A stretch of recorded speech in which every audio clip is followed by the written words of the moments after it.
Peoples party के रहनुमा कमर जमान कायरा कहते हैं उनके निगरान वजीर आजम दायरा इख्तियार में रहेंगे तो उनके लिए आसानियां होंगी। मुतनाज़ा फैसलों से निगरान वजीर आजम मुतनाज़ा होंगे। हल्का बंदियों पर इलेक्शन कमीशन से भी मीटिंग करेंगे। बोल न्यूज़ के प्रोग्राम अब बात होगी में गुफ्तगू करते हुए कमर जमान कायरा ने इलेक्शन कमीशन से आम इंतखाबात का शेड्यूल जारी करने का मुतालबा करते हुए कहा कि सब पार्टियां जलसे कर रही हैं, इलेक्शन कमीशन अब शेड्यूल भी दे दे। मेरा मशवरा होगा, वो भले आदमी है, मेरा मशवरा होगा कि वो अपने जो दायरा इख्तियार है या उनकी जो जिम्मेदारी है उसी तक अगर वो रहेंगे तो उनके लिए आसानियां होंगी।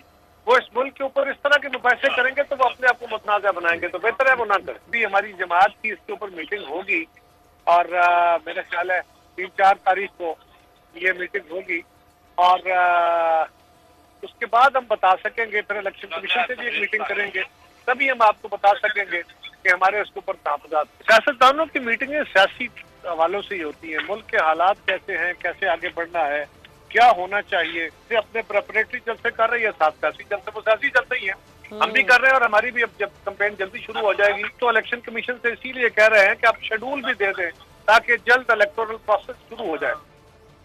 अमीर जमात इस्लामी पाकिस्तान सिराजुल हक ने खराब मुल्क की सूरत हाल का जिम्मेदार तीनों साबिक हुक्मरान जमातों को